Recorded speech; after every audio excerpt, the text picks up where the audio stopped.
Oh, we're live. We're here. Happy Wednesday. Hello, We everybody. had, you know what the worst thing about Monday's losses is that there's just like too much time in between games to just sit and think about it. It is weird to have 2 days. It's a bit different. Bad day for them. Oh, to they decide don't to play be tonight, do morons. they? Yeah. They don't. Oh, I came in today. I'm like, oh, they play tonight. I'm ready. I fully expected. Yeah, you're right. They don't play. Wow, that yeah, okay. It's You weird got to break caught. from routine like this. I know. This is the last time I think they have a 2-day gap between games this season, though. For what it's worth. Yeah. Good. So Get them over with. yeah, right. Whew. Anyways, hello everybody. John, I can't put your message on the screen because it's talking C's, but I will say, Sam and I were in here like at 10:57. We saw that come through, and I go, "This man is insane." He goes, "Perfect timing. I'm gonna eat my food while I'm watching." I just had mine. Sounds delicious, by the way, John. I love that. I'm gonna have to go get some food after this. It's just going to be part of your morning routine. You get up, get your coffee, get your bagel. It's like my favorite part of the day. I go in the same place. They know me. They ask me how my ankle is. I tell them bad. And then I go about my day. My morning routine is wake up, use bathroom, stream. That's facts. Get up, shower, stream. 11:53. Go use the bathroom, jump in my seat. That's the morning routine. Although I did forget to schedule this last night, so I had to wake up an hour early, schedule, then go back to sleep. But we're here. We scheduled it. We did it. If you didn't make it last night, we were all on the Joey. We're on the Celts of the Round Table. Go check out the replay. It's on the channel under the live section. You can rewatch the entire stream. We were joined by Kari Thompson of Boston.com, Cam Tabatabai, Celtics Wire, and Noah Dalzell of Celtics Blog briefly before she had to go back to the game. Justin Turpin will also be joining us weekly. He's from WEEI. We're going to do that every Tuesday. We're going to hang out every Tuesday. I have, by the way, fellows, since confirmed that I can do next Tuesday. We're just going to edit my other schedule around. I'll be there. So we're going to do every Tuesday, hanging out, the 6 or 7 of us talking Celtics. And last night we did talk about the Celtics late game execution, which we can touch on briefly here. But if you want our full thoughts, I mean, we talked about it for about half an hour, all of us there. So go check it out. It's the stream titled "Is Celtics late game execution as bad as advertised?" Celtics at the Round Table live under the live section on How About Them Celtics YouTube. Make sure to go check it out. Appreciate you, Joey. I'm glad you enjoyed. But obviously the Celtics late game offense let them down against the Hawks. Bobby, how worried are you about it going into the playoffs? Well, it's definitely the biggest area of concern going in, right? And so you look at all the factors that we talk about as being essential to them having success. Pace, playing with physicality, especially when you see Kristaps Porzingis getting blown up on screens, to have off-ball activity, to have Jason Tatum in particular challenge the defense. Okay, you're set up. That's great. Now prove you can stop me, because good things tend to come from that, not just for him, but for the team. Usually it's a situation where he's drawing 2 defenders out of that, and then he can kick it, and the ball movement leads to a quality look at a 3. So they understand what they have to do. We've certainly talked about it for years, but it is a matter of executing it, and you would have liked to have seen more of that than we've gotten during the regular season. Yeah, it's about the mixing it up for me still. I think, believe it or not, the ISOs weren't awful. Like, games that the ISOs were awful, this one is not one of them. The problem is they just kind of spammed it too much. And anytime like you play a video game and you spam something, the computer adjusts. And the NPC Atlanta Hawks caught up to you, stole the ball from Tatum, forced Jalen to take a bad sidestep out of bounds 3, and managed to get a pair of stops on you in the clutch because you just kept doing the same thing. If there was some kind of mix, something that they had to at least think about as a defense, you probably get a couple easy buckets there. Maybe give Porzingis a touch. Yeah, it was frustrating to watch them just kind of go to the same thing. They did end up making like more of their shots than you would remember. Like I was watching the last 3 minutes, rewatching it, I should say, after the fact for an article I was writing. And they got to the mid-range a decent amount. Like there was a screen for Jalen that got him an open jumper. Tatum had the massive dunk, obviously. Tatum hit a little mid-range shot of his own. The only true like horrendous possessions that were disastrous were the Tatum turnover and the end of the shot clock, Jaylen Brown, heave three. But I think those two are emblematic of the biggest problem, which is if the first action they're running doesn't work, they don't have a backup plan. There has never been a backup plan. The backup plan is isolation, figure it out. And I sort of understand the perspective of we have the two best players on the floor. Like, we're okay with running that in attacking mismatches, but it hasn't worked. Like, it's not like it's been working at all. So, like, you have to find another way to mix it up and figure out the offense late in the game. I will also say, though, at the same time, like, multiple things can be true. The Celtics late game offense can be rough, and at the same time, the Celtics could be the best team in the league, right? They have been rolling the league for the entire season. So I ask you this, Bobby. If not the late game offense, what worries you about the Celtics team going into the playoffs, if anything?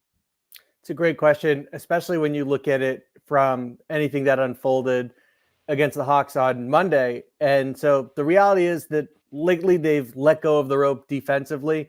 I'm not concerned in that area.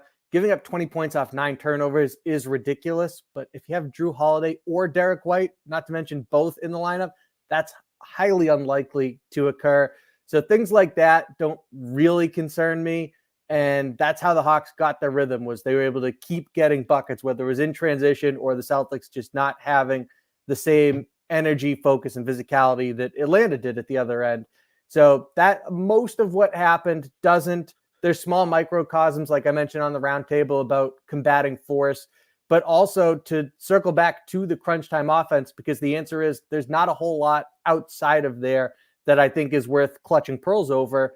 But when it comes to the final 5 minutes of tightly contested games, one of the things that I look at is, and again, as Jack, you like to bring up that, hey, multiple things can be true and life is usually in the gray. It's not black or white.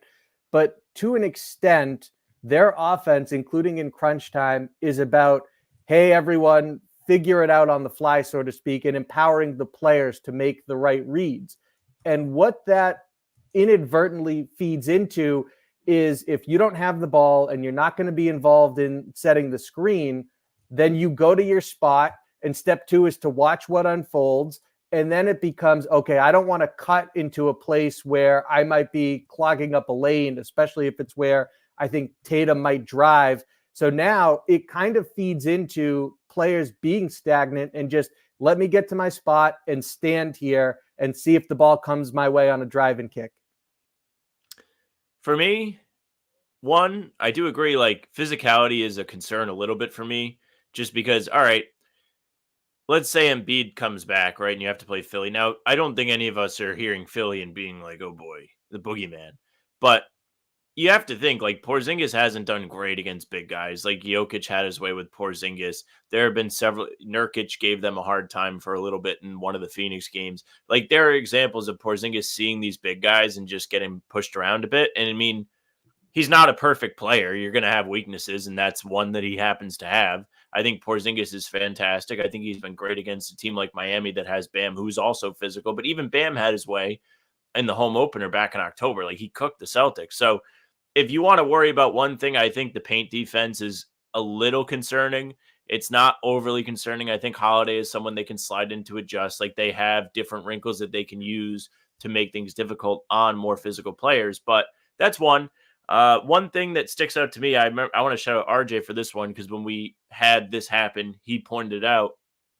Closing quarters, the Celtics have been really, really good at outscoring opponents at the end of the quarters this year. They've done great. The 2-for-1 is working for that reason. Did the whole article on it. But in the few games that they don't look great, like, let's look at Denver, at Denver. They didn't close quarters. They got killed in those quarters at the end. I think RJ tallied it up first. It was like 22-6 in the last minute of all 4 quarters. You're not going to win games like that, and championship teams do close out before the buzzer goes off. It's just how you take control of a game and maintain that kind of force. I think they've done a decent job at this, but I would like to see them continue to do it in these very few games that are left against meaningful teams. Like, when they play OKC, I hope they kind of try. I hope they trot out the entire lineup. I hope everyone plays, and I hope we get a little bit of a, like, tune-up game before the playoffs. I hope they utilize it that way. I hope so too, from a viewing perspective, but I'm hesitating. Please, we gotta talk about something. I hesitate to, like, believe that they will. Like, they still need to lock up the best team in the league. Like that's the only thing they're really chasing at this point, the home court advantage in the finals if they get there. As far as stuff that I'm worried about, I think it all comes down to offense, in my opinion, at least, because Sam, you always say it, defense is such an effort thing, and they just like they don't care right now, to be perfectly clear. Like, and they have no reason to really. And so I think once the playoffs come around, they're gonna care again, obviously. And the defense will pick back up. And for what it's worth, in their last 20 games since February 11th, they've held teams to under 110 points, which I would say is about league average at this point. 110 is probably like a decent offensive game. 13 times under 110 points in their last 20 games. And teams have only scored 115 on them twice in the last 20 games. So even as their defense has taken a little bit of a dive in terms of, yeah, we don't really care anymore, they're still playing pretty good. They're still playing pretty good defense and holding teams under certain amounts. Now, the 2 times that they scored over 115 were the Bucks game and the Atlanta game, which were in the last 2 games. There's 3. Denver got to 115 just barely as well. But I'm not too worried about the defense. For me, it's just the offense, and more specifically how the Celtics react to when something doesn't go their way on offense, because overwhelmingly it has been, we're just going to dive into an ISO. We're just going to put our heads down and not make the right play. Like in the Atlanta game, the biggest thing for me was in the third quarter when Tatum and Brown just put their head down and tried to drive without looking up. And we were talking about it on the post-game show. They didn't take a lot of threes that game, in the second half especially, but the issue wasn't, it wasn't good job noticing you weren't shooting well and then not taking them. It was, well, yeah, because you didn't take the good ones. You missed guys. You weren't hitting. You weren't driving and kicking. You were driving and missing. Like that. That is why they didn't take and make a lot of threes. So I think they need to focus on playing offense the right way, regardless of the situation. Like, I don't care if you're on the back end of a run. I don't care if you are down 5. I don't care if you're up 20. Just play offense the way works, like every single time. And since they are as good as they are, I think that's what they have to do. So in the second half, they went 1 for 15 from beyond the arc, and they had 4 assists on 20 field goals. So like I say, there was a lot of missed opportunities, missed reads, and they weren't shooting the ball well when they were hoisting them. And that speaks to far less of a concern this year. A part of what Joe Mazzulla's imprint on this team in his second season has been is an increased ability to win on the margins, which they do consistently, and includes crashing the glass to create second chances. And so that way, if you're not shooting well, it's easier to circumnavigate that. So credit to Mazzulla and the Celtics for that in terms of strategy and execution. But at the same time, I don't think it's entirely unfair if someone says they shot sub 30% from beyond the arc and they lost to a shorthanded Hawks team. And what does that say about if they are to go cold in the playoffs and how they overcome that? Now, luckily, they have more options. And I think that Porzingis right now looks rusty as he comes back from an extended reprieve. So you expect him to be more sharp. You expect them, to Sam's point, he made this on the roundtable and today, that they'll get it to him in the pinch post. They'll get it to him down low as well and find ways to get back to being a more dynamic offense. So for those who are concerned about, hey, what happens when they go cold from 3 in a playoff game? Does that automatically signal that they're cooked that night? I don't think it does. Well, I also think, to pile on the Porzingis pinch post, do Tatum. Late in the game, just give him the ball at the nail. It's not going to be easy. The defense is going to bump him around. They're going to make it hard for him to get a catch. I understand. But I don't think the solution to that is, hey, we just have him bring the ball up so he automatically has the ball. If he gets the touch where Porzingis gets the touch, the same is true as what I said yesterday. That's an auto double. It's a free put pressure on the defense play, and he doesn't even have to be flying down the lane. See, I don't think defenses will double late in the game, though. Like, I don't think all right, then he's in a good spot. But would you rather him? It's all about time and score on whether they're going to double Porzingis. If it's a close game and they feel like they can help and get out to the 3-point line afterwards, they might send 2. This is what I feel about the Tatum thing. Okay, Tatum versus Porzingis, right? I am more confident in Porzingis turning around at the free throw line and sinking a shot because that's like his number one thing that we've seen him do. But Tatum can do that, and he can also pump fake and get to the rim, and it's easier for him to get there. It's more under control. I think finding a way to make your offense more controlled late in the game is going to help you be more efficient and reliable too. Like the one thing I was super excited about when Jalen was really dominating and bullying guys, I was like, do this late in the game, go through someone's chest. It's hard to stop. And we really didn't see that on Monday. There were some out of control Jalen plays that I didn't love, even in the third quarter as they were melting. I was disappointed to see that the same controlled chaos was not there. So if they manage to bottle up the controlled chaos, I think that's also a weapon, but you can't guarantee it, which See, sucks. I think it's easier for Tatum to get to the rim if he starts on the 3-point line, because then he can build downhill momentum, because he's not just stopped at the nail, stopped at the free throw line, and then having to turn and make a one-step move, like rather than taking steps. And I think at that point it's all about getting to the rim instead of just getting to the mid-range, because if he drives and then gets stopped a little bit, then he's just going to take those tough contested middies that we don't like. And if he starts at the nail, then I feel like he's more likely to just settle for that tough midi that has been bad. And for what it's worth, Tatum has been a lot better late in the game, like at driving. Like he did it against Atlanta. He thought he got was the good. drive, he had the dunk. He did it in previous games too. He did it against the Bucks. He's done it a few times. So I don't know.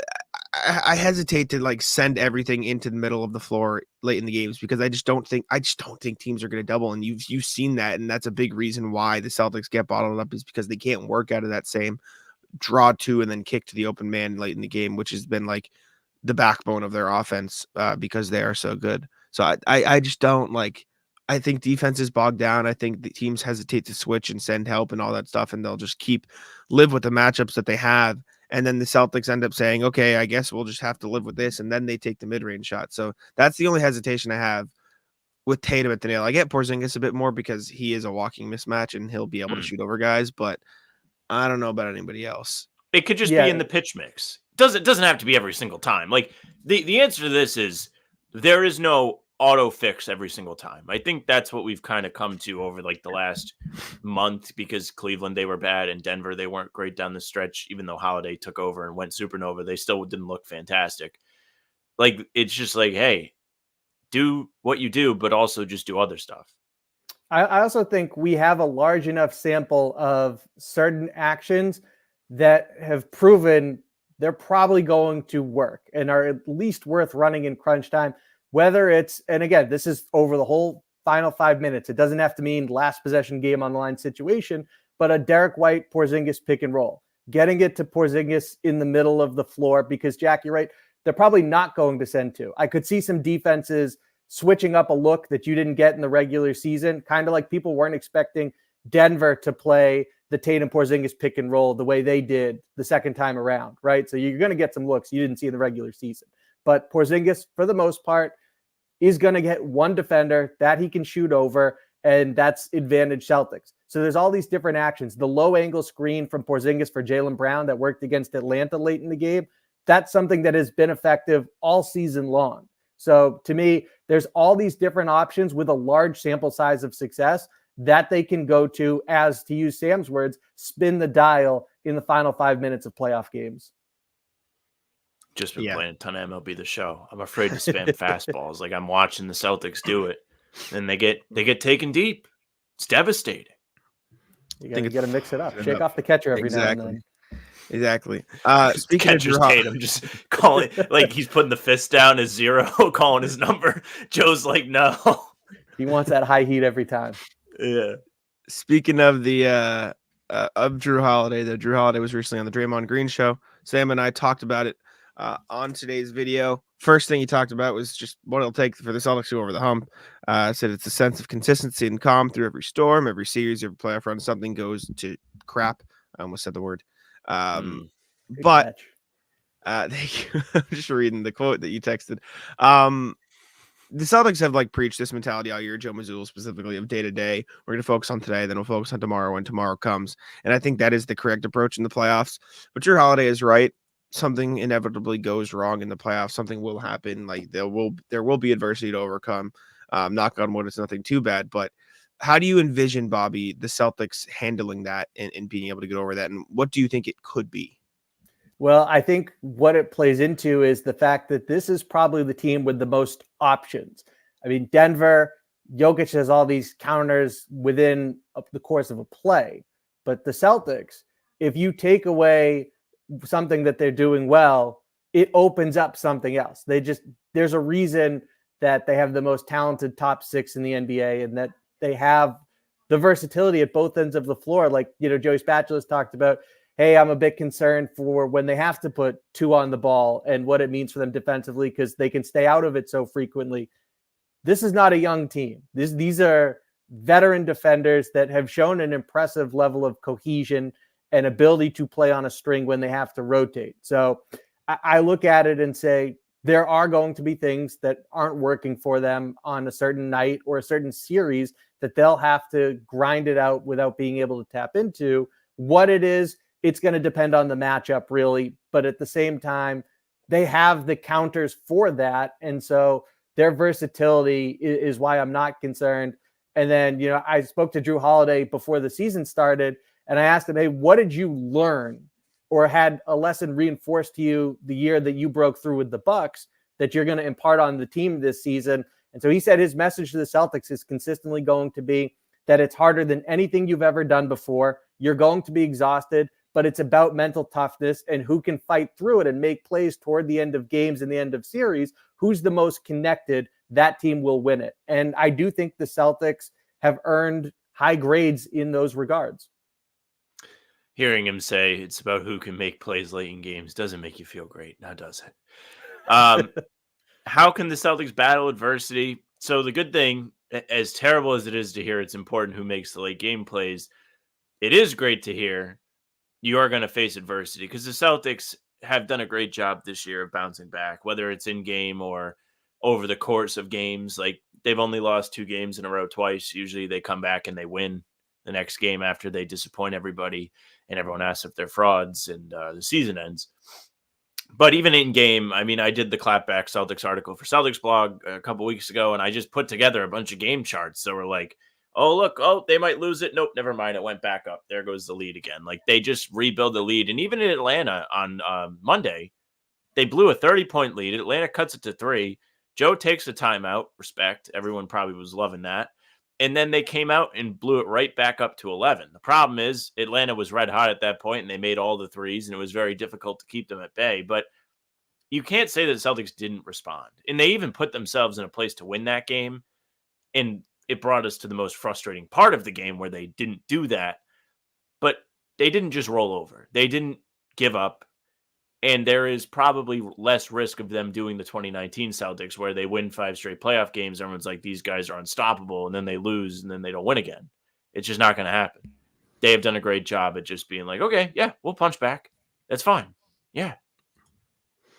And I think combining their own playoff experience, because I feel like people like they tend to forget that the Celtics have like all playoff experience is good playoff experience, especially in a year like this year where like the Magic haven't really made the playoffs. Jalen Brunson's never been the top guy on a playoff team. Like, you have a bunch of teams, the Pacers, who haven't necessarily had this experience. So that is an advantage for the Celtics. Then having a guy like Jrue Holiday who has been there before is another one where they can be like, all right, he knows how this works. He knows how to win a championship. He can help us along the way. And having that guidance for Tatum and Brown especially is going to be huge. Speaking of that, Holiday did also talk about that and say, and I don't think a lot of people would be able to do what they do, talking about sort of the pressure that Tatum and Brown face and the weight on their shoulders and the amount of criticism they get for realistically stuff that the team might mess up.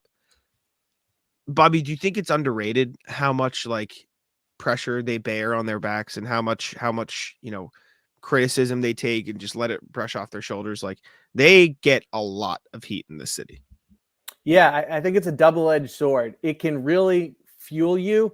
There's been players who talked about that they reached a point where they wanted to get out of this pressure cooker, but then they left and they went to a market where it wasn't the same level of motivation, and their career suffered for it because they couldn't get back to that. And so it's really difficult to handle. And it can manifest itself on the court, especially in pressure situations, especially as you get closer and closer to a championship that it's been within your grasp, but you haven't been able to clutch it yet. So it certainly could be something that there's a moment in a big game where they get tight, but at the same time, to Jrue Holiday's point, they've handled this really well. And if you want to be great and you have the backbone to handle this, I don't think there's a better market for you. It's certainly one of the elite around the globe when you talk about any sport.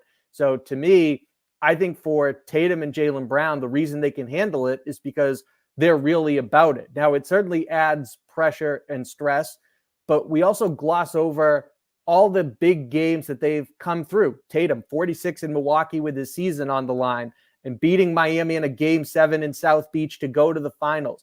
Coming back from a double-digit deficit in the fourth quarter against Golden State, game 1 of the finals. And now it's really the first chance for Tatum and Brown to play together in their primes. So I look at that. I look at who else they're leaning on specifically within the top 6. And yes, of course, Hauser and Pritchard matter too. But I look at this group, and I really don't think that should be the reason that they lose multiple games. It really probably shouldn't even be the reason they lose one, given all of their big game experience, good and bad. These guys are absolutely nails when it comes to taking on all of the pressure, criticism, any kind of questioning that comes with being the best guys on this team. You never hear Tatum or Brown say anything in a press conference that's like, wait, he said what? They are so calm, collected. They don't really get out of their own selves, and they don't say anything outrageous. They've grown up with this. They've been in this system. I guess it kind of helps that they had other guys that were supposed to be the guy as they came into the league, and they kind of saw how it was taken, whether it was handled well or handled terribly. They had examples of that. And they have done a great job of just continuing to carry that responsibility in being the faces of the Celtics. And it also sounds like they're ready. They have behaved like they are ready. They have sacrificed this year. They're taking less shots. They are both seemingly more engaged defensively. Not that Tatum ever felt like he wasn't. Even when he doesn't score, Jack says this all the time. He's doing other things to fill up the stat sheet to help the team win. Jaylen has taken on this extra responsibility of defending the other team's best guy, being physical with them, chasing him around. If you watch him defend Curry last month or at the beginning of the month, it was crazy how much running he was doing. He didn't give him an ounce of breathing space, even if they were at half court. He was great. And I just think as leaders, they've grown so much, and they're kind of guys that you should be able to trust. Now, they have to get it done. I mean, it's 2024. If I told you in 2018 they had no championships by now, I think everybody would be disappointed. It's time. The fan base is ready. I think we're all ready. And it's just like a weird high pressure situation where if they don't win a championship, I don't know what to tell you. I mean, like y'all both said, credit to them for being able to take on the pressure and accepting that this is the type of thing you should want as a player, because as Bobby mentioned, there are just some players who aren't built for this. Like, it is what it is. Like the Kyrie markets like Boston, Philly, New York, like it is tough to play in a city where the fans care as much as they do. And that certainly describes Boston. Last Celtics thing, heading in to round 2 against the Hawks, or game 2, I suppose you'd say. What adjustments are you looking at, Bobby? And more importantly, I ask you, do you care how they respond in this game? Or do you truly have to just look at it as it's just another game before the playoffs? It doesn't matter. Just play your best and accept the result. It is just another game before the playoffs. And we've both talked about how they've let go of the rope defensively lately and still done pretty well limiting teams' output at the same time. And not that I'm going to apply this to what it says about them going into the playoffs. It would be nice for them to go out there and just steamroll a team that you are much better than from start to finish. And Atlanta, by the way, is really fighting, in regards to play-in position. So this matters to them. You're not playing a team that's just out there for pride and that alone. I would like to see the Celtics come out and punch them in the mouth and put together a 48-minute complete victory that is convincing. At the same time, a lot of people will use this as an indictment on their mental makeup if they were to lose or they have to barely pull it out. But at the same time, it really is just another regular season box that they have to check off before the playoffs arrive. Yeah, the loss doesn't really bother me that much on Monday. I'm pissed they lost, but I don't care that they blew a 30-point lead. I just don't, because when they were up 30, I didn't care. So I don't really expect them to care. It wasn't like a game that meant something. The East was already secured. I don't know. It was just a different situation because I am the first person to lose it if they have a loss like that. And I was upset, but it was more just because I was like, I can't believe they just didn't close that because they were there. I'm proud that they didn't lose control of the game. They still kept it a game, but losing a 30-point lead is kind of outrageous. But you could clearly see the just switch get flipped off when they were like, all right, we're up 30, watch this. And it was dribble, dribble, dribble, drive, step back, whatever you want to call it. And it didn't help that Holiday and White weren't out there.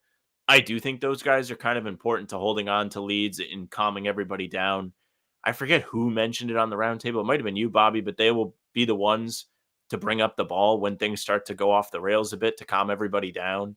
And I think that's true. Holiday's veteran presence is huge as a ball handler. And it's something that the Celtics haven't really had with these two. Marcus has always been the guy. And I love Marcus. He's probably my favorite Celtic that I've seen. And he doesn't really have that cool head all the time.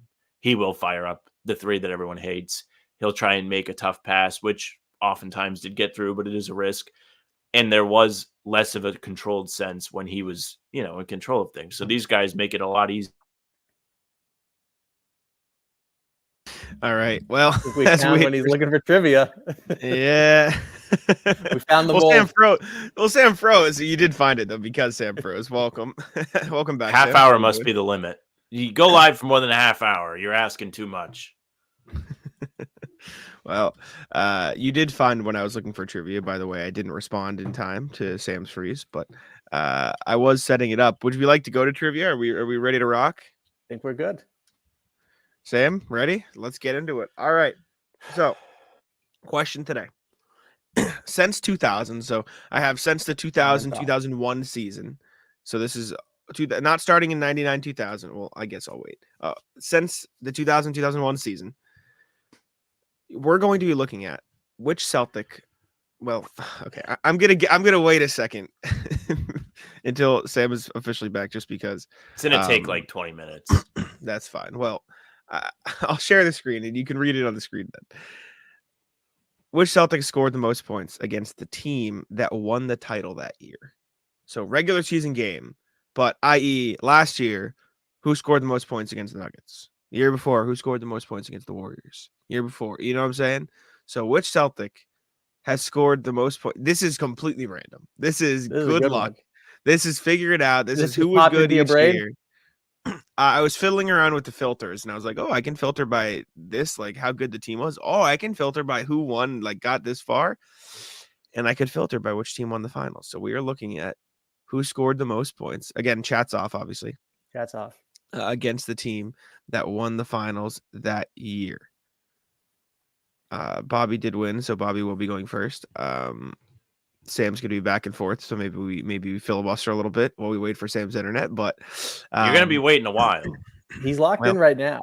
You heard me. You've been hearing me the past few things I've been saying. So Bobby, I'll let you rock here.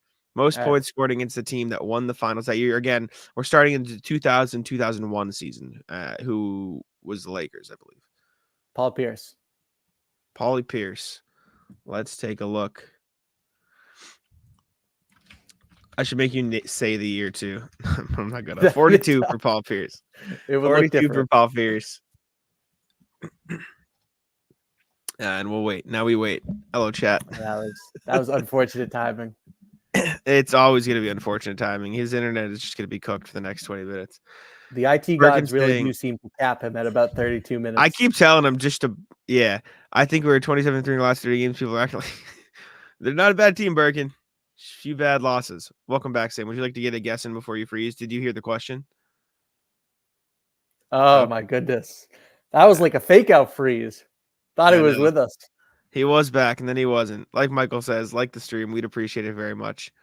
Appreciate you, Michael. Bobby. How's your day going, Bobby? My day is fantastic. I'm curious to know what's on the Chick-fil-A order for Jack Simone today. I got it yesterday, so I don't actually know if I'm going to end up getting it again today. I might just go make myself some food. I'm going to guess try to be less Kyrie while I'm here.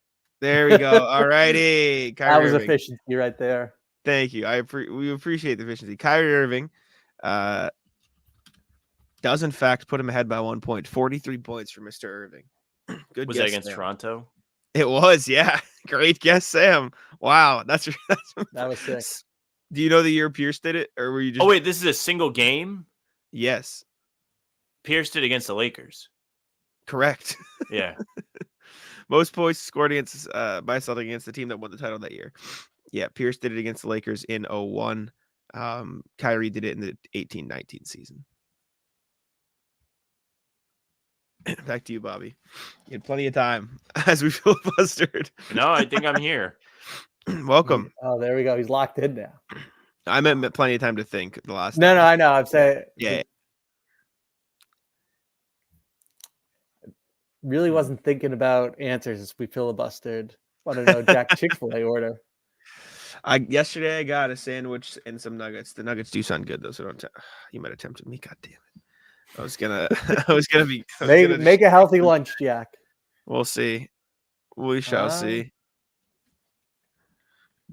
Oh, I gotta turn off the chat. I'm not looking at it. No one's giving answers, but I forgot to turn it off in my absolute crisis. He just comes firing immediately with the perfect answer next. Oh, it's not me. No. To be Bobby honest, freeze for you? No. Oh, my Bobby's Wi-Fi here. is just allowing me to see one of you at a time. That's cool. that's Go an ahead, Bobby. interesting pick. I mean, it's not even like a specific memory, but I will go with Jason Tatum. Mr. Tatum. Alrighty. Jason Tatum does get you 41. 41 of them things. Love to Pretty see it. good. Pretty good. This is a good quiz. This is a fun one. Thank you. I'm gonna guess Jalen. Mr. Brown. He had a big game against the Lakers when they won 2020. I can't find the tab. Oh. 33. No, bad guess. Yeah, this one might be worse. I'm going with Isaiah Thomas. I should have guessed Isaiah. Shame. Sam, no, you shouldn't have. 27. Really? Yeah, I was worried. Huh. You have to think about how few games each year they play against. Like they only get I know. like I 2-4 thought he had games. a big game against Cleveland the year they won. I guess I'm wrong. That's what I was saying. If he cooked That the is cab. the big game against Cleveland. 27 against Cleveland, 2016. Bizarre. All right, time to think.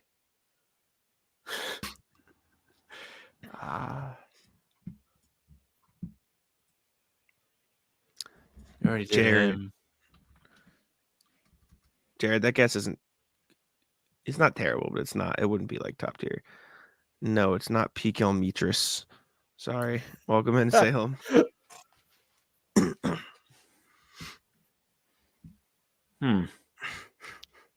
Michael, no.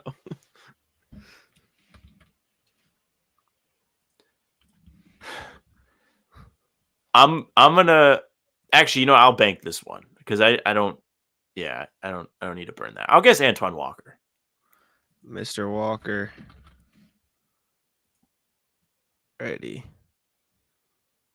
Just making sure it's the top one. Okay. Oh boy, that seems No, really that's good. not good. Making sure that it's the seems top positive. one. 30. No, it just means he's had multiple. Just means he's had 6 names on this first page, which means I had to make sure I was looking at the top one. I took it as a positive.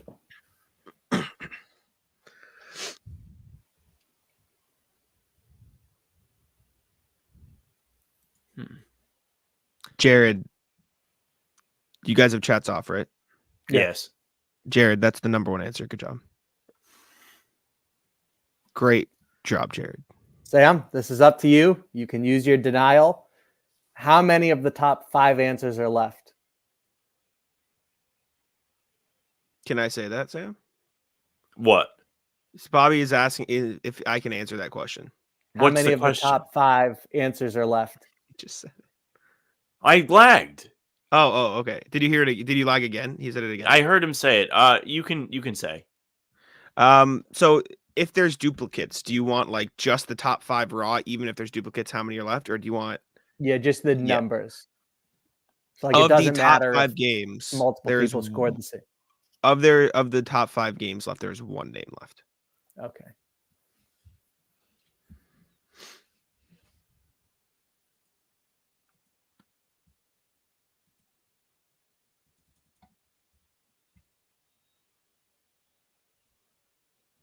Oh, this is a wild guess, but Jeff Green. So Jeff Green was going to be the guest, and I was like, I'm going to save that. Sam, you shouldn't have saved it. 43. I thought I knew who you were talking about too. That's not who I thought you were thinking. I just cursed. I'm sorry.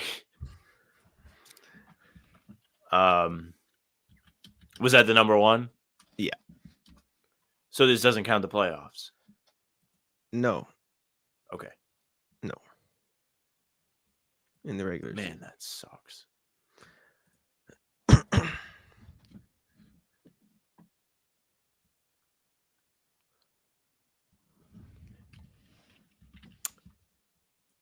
I think I lost. I don't think I can catch him.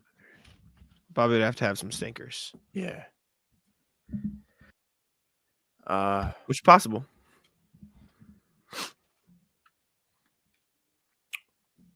I'll guess Ray Allen. That was going to be my guess.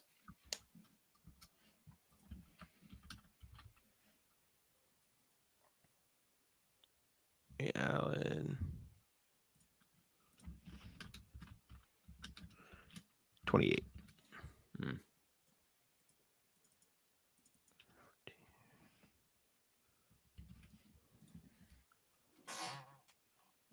All right, Bobby. Bobby probably needs like 10 to seal it. I won't tell him how much he needs to seal it. I would have to do the math, and I don't want to do the math.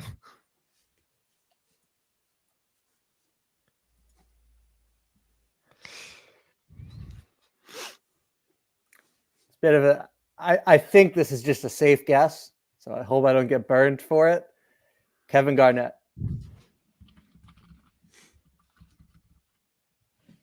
Oh boy, that's a bad guess right there. No, I just typoed when I was putting it in. Definitely had like 20. 24. That works for me. Does it? 37. I would need Jeff Green. Yeah, that does do it. That does do it. Terrible. Would you like to make another guess or just chalk it?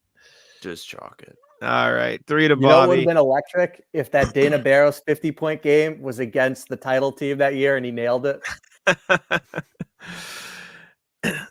Michael wants you to guess Rondo to pick the chat, so I'll put Rondo. Rondo was the one I was going to guess, but I lagged when you said it wasn't playoffs. Yeah, it's not. It's just regular season. It would have given you 22 anyways. I'll just put it in there for the sake of Michael. But yeah, Jeff Green, Paul Pierce, Tatum, and Kyrie were the top 4. I thought it was interesting having that one in there. So Bobby getting that and getting the other 2 as well sealed it. Other names towards the top. There was a fall off after those 4 too, which is why it was kind of crucial that those were split. Wally Zerbiak had a 30-point game against Miami in 2006. Yeah, I don't remember a single Wally Zerbiak Celtics game or performance. Yeah, he had 30 against Miami in 06. Other ones, Delonte West had 27 against the Spurs in 07. So that would have given you a good one. Jared Sullinger had 26 against the Warriors in 15. Excuse me. Al Jefferson had 26 against the Spurs in 07. And then Al Horford had 24 against Toronto in 2019. So those could have been some other good ones. But I'm so mad. You had to reach deep into the bag for that. When you said, no, I'm going to put that in the bag, I'm like, he has it. And he should, like, I knew who you were talking about too. I could tell. So I was like, I thought you were thinking Ray Allen. I was just like, I don't think he's going to guess Jeff Green. Like, I think he's going to go with like just one of the top guys. And I was like, I'll just grab Antoine Walker. Because I wasn't I thought Jeff Green had like 33. I didn't know it was 43. Mm-hmm. Yeah, I thought he got off to a Miami. crazy start in that game, which was like just 11 years ago, like the other day. And I just thought he cooled off. I didn't remember that. If I knew it was 43, I obviously would have taken it. I think he cooled off, but not until like the 4th quarter. Mm-hmm. Also the game where LeBron put Jason Terry in a body bag. Yep. Poor guy. It was a tremendous game. Yeah. Well, Sam, now you have a chance to do what the 23 Celtics couldn't do in the ECF down 0-3. I just lost. Like, I'm now the Pistons. Comeback time. It's comeback time. Don't want to be the team. Appreciate y'all for tuning in. Make sure to subscribe to How About Them Celtics and leave a like on the video. You can check out Bobby's work at si.com/NBA/Celtics, and I will let Sam wrap it up. Yeah, thank you very much for watching. If you tuned in live, we do appreciate that very much. These are a ton of fun to do, so when you guys come hang out, makes it even better. You can follow Bobby on Twitter at Bobby Kravitsky. You can find him working for SI Media for Inside the Celtics. He is on the ground. He's doing great beat coverage, and you want to follow him to get all your Celtics updates. You can also find us on Spotify and Apple. That's a great way to find the full pods and game recaps, audio only. You can leave a 5-star review. We'd appreciate that. You can find us via email, hbtcpod@gmail.com. We're recording later today, so if you want to get those emails in, go ahead and do it. We'll read them. Basketball, not basketball, does not matter. You can find us on socials at How About Them C's, Twitter, Instagram, and TikTok. The Facebook is just the name of the podcast. Our streams are there. They're on YouTube, and they're on Twitter. Jack's Twitter's at JacksMonNBA. My Twitter's at Sam LaFrance NBA. That's it for us. Bye.